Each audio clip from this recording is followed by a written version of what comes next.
Seen a lot of good pitching in your career. What did you think of Landry today? Yeah, I thought she did a great job. I thought she kept us off balance from the first inning.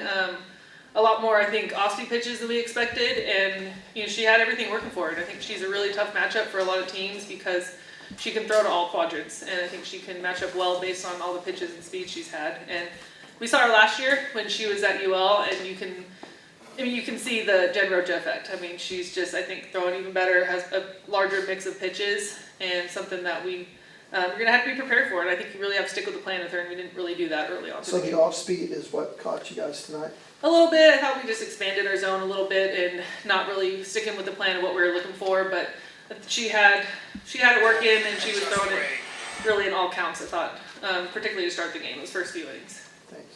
You gave up the 4 runs in the first 2 innings and really settled in. What was kind of the difference between the first 2 and the rest of the game? Yeah, I think it's just playing Mississippi State softball, and that's our goal, not being affected by who we're playing or where we're playing, and that was kind of the message all week long, and just settling in and sticking with what we know how to do. And I thought it took us a little bit, the first inning especially, was just not our best, but knowing that we wanted to be in this environment and at this stadium against this team for a reason, and just knowing that if we let it, it can be good lessons for us moving forward too. Coach, you kind of just mentioned that playing here for a regular season game in this environment, I guess Oklahoma just went into that for you guys. And what does your team get out of playing in an environment like this? Yeah, we were excited about it.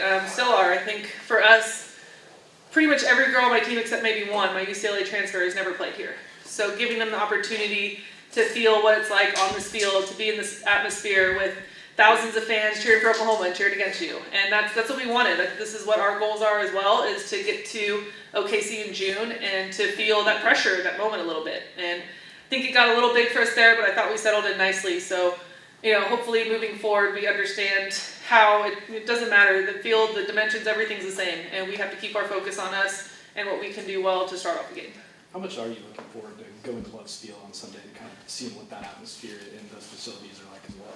Yeah, it's exciting. As an alumni, it's been really cool just to see the growth of the program as well as with Love's Field. I remember on my visit in 2005, Coach Gasso showed me blueprints for a new stadium. So I think it took her a little bit longer than expected, but very well deserved, and just love what she's done, not just for the program of Oklahoma softball, but also for the sport in general, and how she continues to grow the game with the fan base, with what she does for female coaches like myself, and just proud to be an alumni, and really cool to see that atmosphere. And I think it helps all of us across the board, where we can push for bigger stadiums. Hey, we're going to sell them out if you give us the opportunity.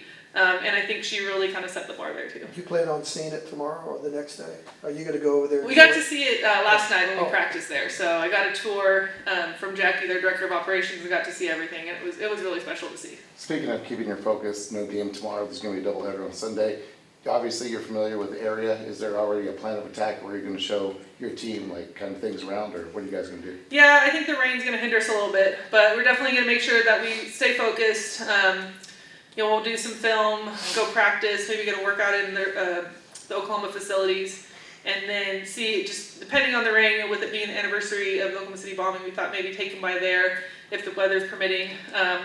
They've also asked to go to a mall because we don't have one back home, so that might be our other plans too. Sam, Patty was telling us earlier this week she wasn't sure when she recruited you and first got you on campus, if you would want to be a coach in the future. Do you remember kind of the moment when that clicked for you that you wanted to do this? Yeah, really my sophomore year, and it was Coach Gasso who brought it up to me. I don't remember what we were doing, but I remember one day at practice, she just kind of looked at me and said, "Have you ever thought about coaching?" And I said, "No." I think I changed my major 3 times at that point, and kind of from that point forward, it was something that I started to think about and just really enjoyed it. I think being the oldest of 4 and having the opportunity to kind of do that with my siblings, and then to learn from Coach Gasso along the way, and staying 2 years as a grad assistant as well, it really she really molded everything with my career. She's just given me so many opportunities and so many lessons, but it would be little things like, hey, if you're in this situation, what would you do if you're the coach? And I think she really helped me out with every step of the way, every time. Even now, if I've got an issue or a contract, anything like that, if she's my first call, and I know that she's always going to be there to help too.